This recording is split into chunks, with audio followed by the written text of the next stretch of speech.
Hi everybody, this is lesson 12 of our remote learning for A Christmas Carol. We are actually on our last stave now, and this last stave is looking at how Scrooge transforms at the end of the novella. So our final recap for these videos shows us that at this point, Scrooge has woken up from his visits from the ghosts, and he is really giddy with happiness. He's relieved because he hasn't died like he thought he had from Ghosts of Yet to Come. He has survived, and he's really happy to be alive and to have another chance at living his life again in the right way. And we see here that Scrooge sets about changing his ways in lots of different ways. He sends a turkey anonymously to the Cratchits. He donates to the charity that he rejected at the start of the novella, and he greets people in the streets, visits his nephew, and becomes a second father to Tiny Tim. So we're going to start off with Miss Harrison, who's going to discuss the extract that she wants to choose to analyse with you guys today in Stave 5.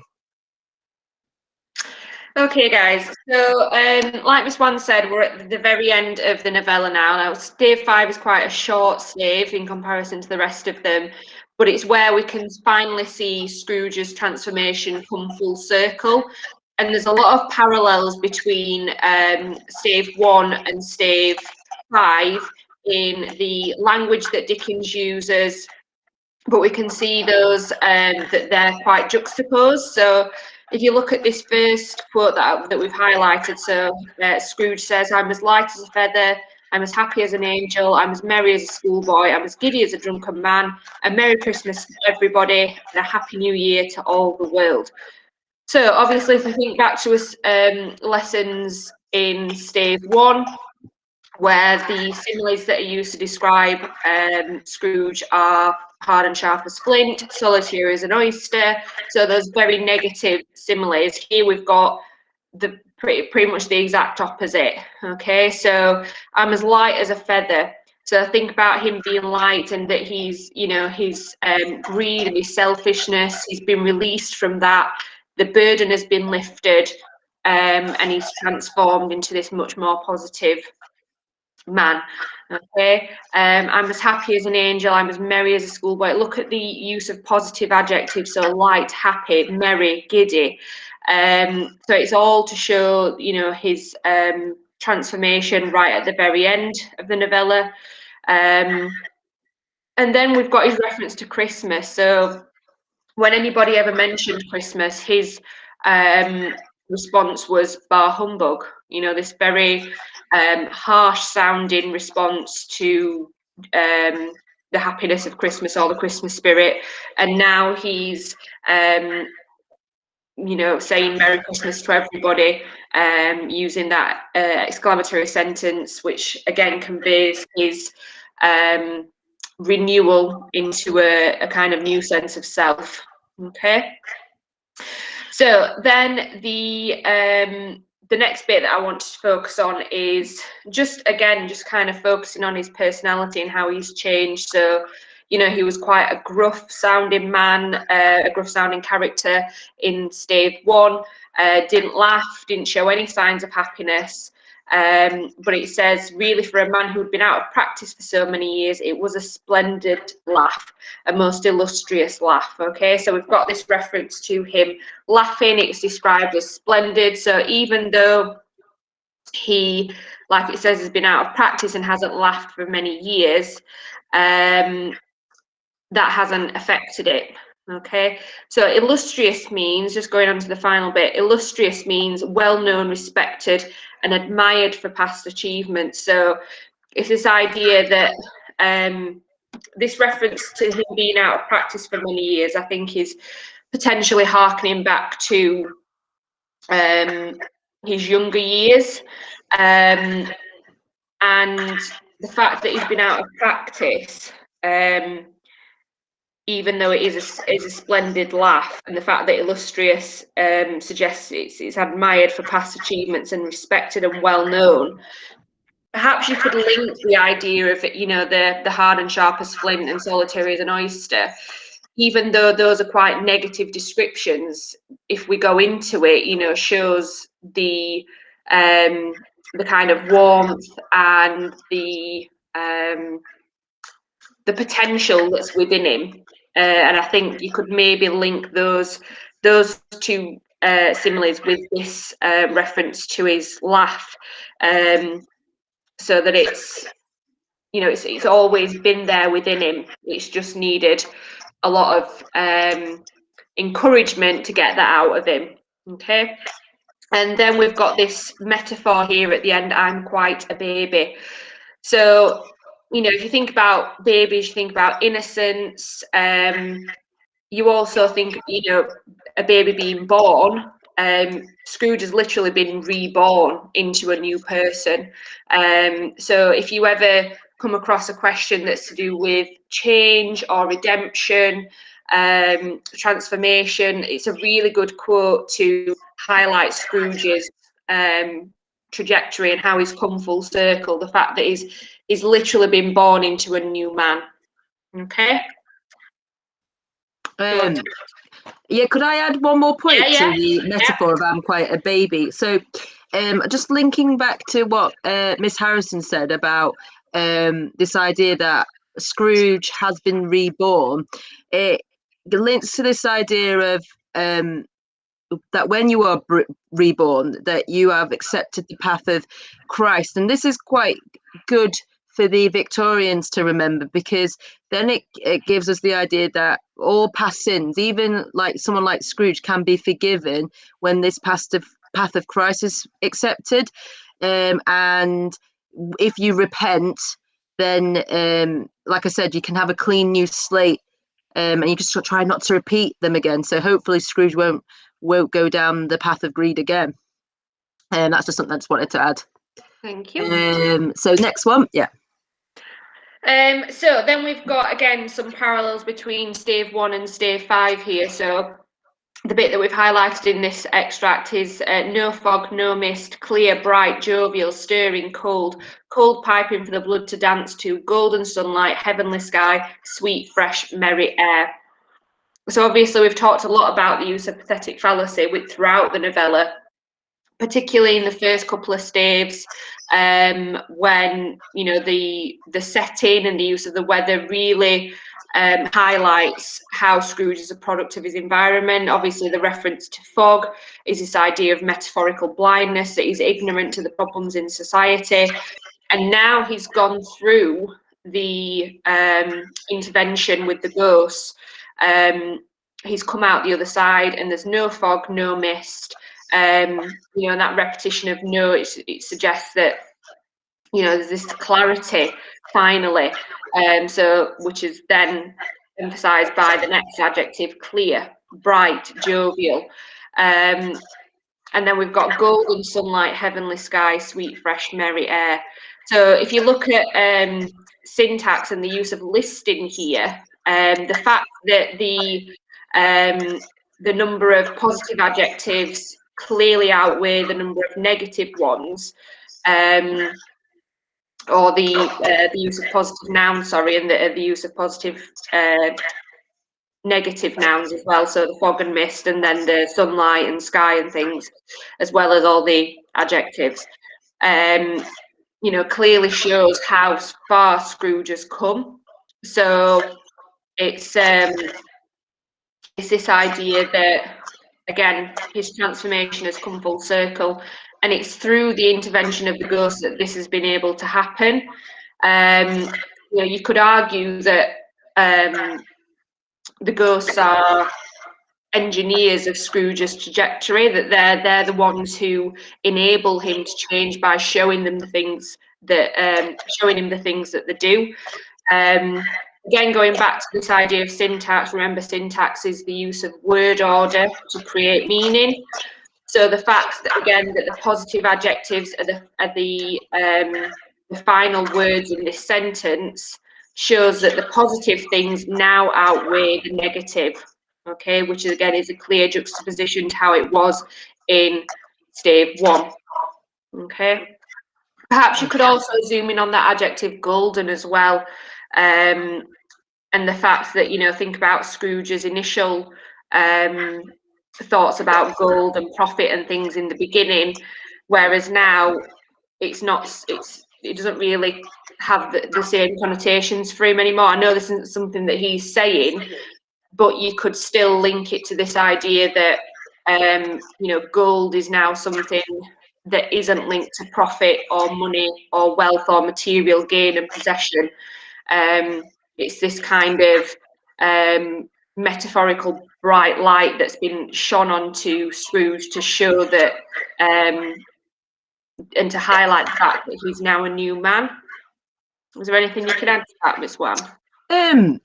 No, I think you've got it. You've got everything that I would say about that. I was just looking at whether the sunlight and heavenly could, you know, those particular words could link to, again, this idea of him finding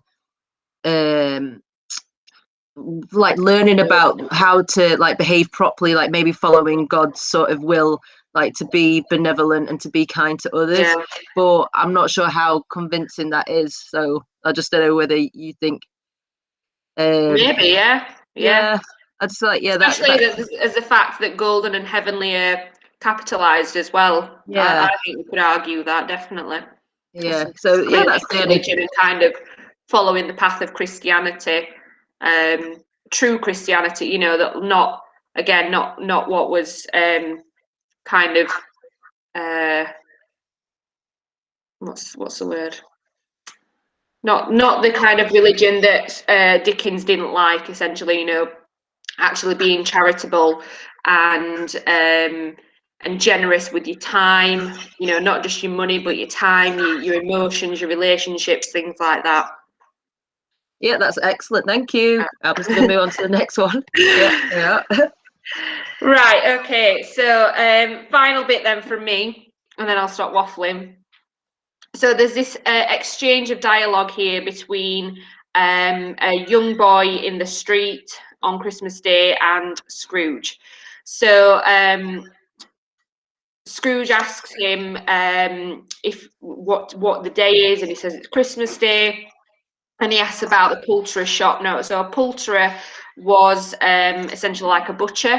And he asks if they have sold the prize turkey that was hanging up there. Not the little prize turkey, the big one.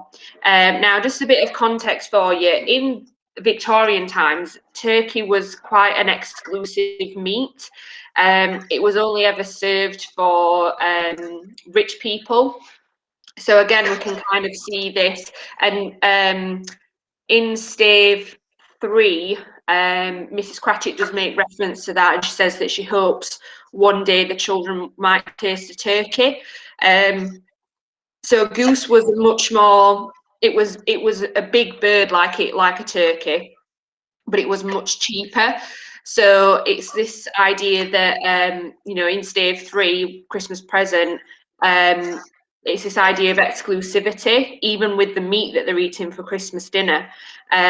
So here you could argue that through Scrooge giving the Cratchit family a turkey, yes, it's showing his generosity and how he's changed, but we could possibly argue that he's breaking down those barriers between rich and poor.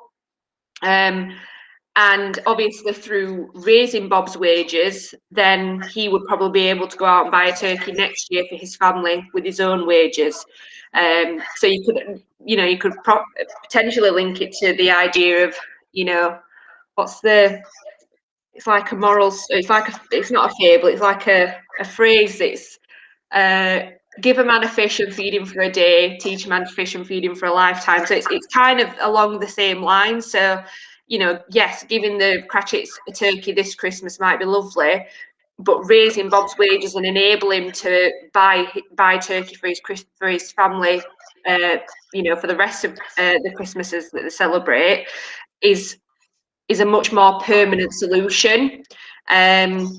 Which we've talked about before, going back to ignorance and want. So it's getting rid of the ignorance, the ignorance to the sufferings of the poor and the plight of the poor, which is a more long-term solution rather than just alleviating the want for a short space of time. Okay, Yeah. actually going to quote now. Yeah, no, I think that's a really good point. I guess you could, if you were writing an essay, remember you have to look at points across the whole of the text. So you've got this reference here about how Scrooge chooses to address the problem. Well, I don't know if it's an issue or, but the idea of want, because it links back to ignorance and want, doesn't it? And if you don't help the poor, then this can lead to more, in Scrooge's opinion, more immoral behaviour, because they have to survive. But what Scrooge is doing is enabling the poor to, and helping them in the right way, and addressing want because he's got enough to give. So I guess that's a good juxtaposition, like a good juxtaposition there, if you wanted to sort of develop that further. And then actually going on to the quote, I said I wasn't going to ramble and I've rambled. No, you haven't. Going to the actual quote, Scrooge asks the boy who's down below in the street to go and buy the turkey for Bob Cratchit and take it to his family. And he says, come back with the man and I'll give you a shilling. Come back in less than 5 minutes and I'll give you half a crown. Now, I did a little bit of research on this, and a crown was equivalent to 2 shillings. So you can see it's more than double. If he comes back in less than 5 minutes, it's going to give him double, more than double what he was originally going to give him if he gives him a shilling. And then it says the boy was off like a shot. And then Scrooge says, I'll send it to Bob Cratchit's, whispered Scrooge. He shan't know who sends it. It's twice the size of Tiny Tim. Joe Miller never made such a joke as sending it to Bob's will be. So I just want to focus on this bit where Scrooge says that I'll send it to Bob Cratchit's, whispered Scrooge. And I want to focus on that verb whispered. It's this idea, again, kind of going back to Dickens' issues with religion. It was, he didn't like the idea that, you know, while you might be seen going to church every Sunday, that doesn't mean you're a good Christian. And I think the fact that Scrooge whispers it, it's not like he's shouting it out for everyone to hear, and, you know, and kind of take the arrogant spin on it and, you know, be like, look how great I am. I'm sending a turkey to a poor family.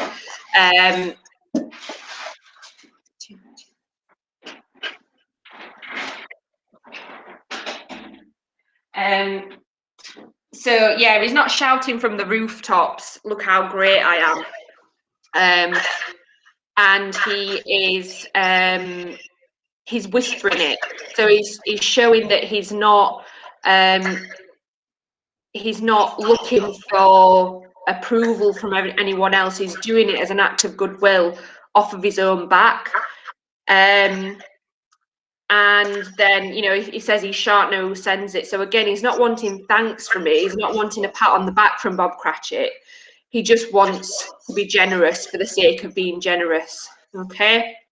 And then we've got the last bit. So the very last thing, and he says, I shall love it as long as I live, which is a reference to Christmas. So again, it's this idea of his transformation not being temporary. It's not just about changing for Christmas Day. It's not just about changing for a week or a month. It's about, you know, honouring the spirit of Christmas and the lessons that Scrooge has been taught throughout the intervention of the ghosts that make that transformation permanent. And again, this is not just a reference to Scrooge, but also to his Victorian audience, to, you know, take on board those messages and, you know, kind of live by them throughout the rest of your life. Is there anything you can add to that, Miss? I think you've got it covered there. I would. The only thing I had to say was about the contrast with ignorance and want. I think that's great, and I think it's just. I think with this whole stave, with the whole stave five, it's quite a short stave, and really it's just concentrating about the changes that Scrooge makes by demonstrating his behaviour. So all this is just him sort of a dialogue, I guess, of how he demonstrates that change through his actions. And I think this is sort of Dickens' way of saying that Christianity is about practical kindness, isn't it? Yeah. It's about so demonstrating it through these ways. So I think is it mine or is it yours? Oh no, it's mine. All right, okay.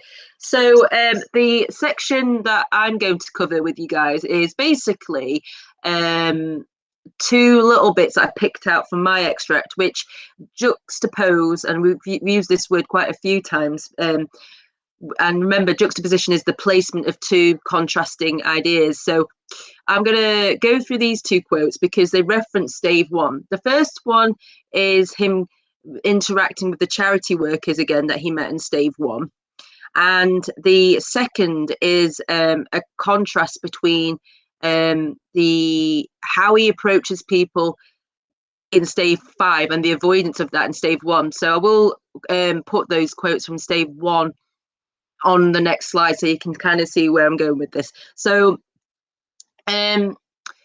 when we look at how Scrooge was at the time in the past, this is before he visits the ghosts and who act as that catalyst. He's described as a tight-fisted hand, and I can't afford to make idle people merry. So if you go back to the stave 1 video, you can analyze those quotes in further depth, but I'll just kind of go over them again really quickly. So remember, you've got the metaphor tight-fisted hand, which is actually just a metaphor for the fact that he is perhaps somebody who's not open to generosity if he's keeping his hand closed, as well as somebody who just focuses on work the whole time. And again, you've got that listing, squeezing, wrenching, gasping, covetous old sin. They all link to this idea of clinging on to his money and not sharing it. He also says this to the charity workers: I cannot afford to make idle people merry. So two opinions he has there. One, that he believes the poor are lazy, and the irony that he believes that he cannot donate or share some of his profit to help people be happy. Now, obviously, Scrooge can, and it's not until he learns the plight of the poor, when he witnesses ignorance and want, he looks at Tiny Tim and the Cratchit family, that he learns the errors of his way. And like I said before, you should be picking out these quotes at the beginning to show that change if you're going to have a question on change or transformation. He says this to the charity workers that he meets again. If you please, said Scrooge, not a farthing less. A great many back payments are included in it. I assure you, will you do me that favour? So if we zoom in on the phrase back payments, I think juxtaposing that with the fact that he can't afford to make idle people merry shows you that he recognises that the way that he was before was wrong. Okay, and again, like we said, it's about redemption now. It's about sort of he's reborn into somebody that's realised the errors of his way, and he's trying to correct that, and that's by donating money to other poor people and poor families so that they can be merry, and that completely shows you how much he's changed, because he wants to make sure that people are living better quality of life and are happier by giving that money. And he actually again doesn't want to take credit. This links back to when Miss Harrison said about the fact that he whispers it. It's about sort of showing rather than wanting it, showing that he can be a better person rather than sort of boasting to people, because otherwise he hasn't really learned anything. Because if he did want to boast about it, it shows you that he's still gaining something from it. So I think donating money back to the charity shows you he's trying to correct his ways, and it's quite a selfless action. I don't know if you had anything to add to that, Miss Harrison. No, I think you nailed it. All right, great. It's really good. I think stave 1 and stave 5 are really good if you're looking at transformation and change or redemption. There's a lot of parallels that you can draw on. The similar situations, but show how Scrooge just transformed into a better man.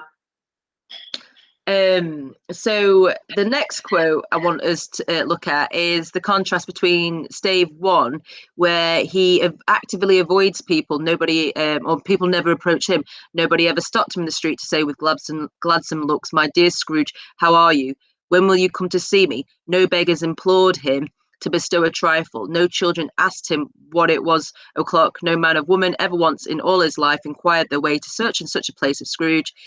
Even the blind men's dogs appeared to know him, and when they saw him coming on, would tug their owners into doorways and end up courts, and then would wag their tails as though they said, "No at all is better than an evil eye." So what we've got is this listing and this imagery of people finding him so hostile that nobody actually wants to approach him in the street.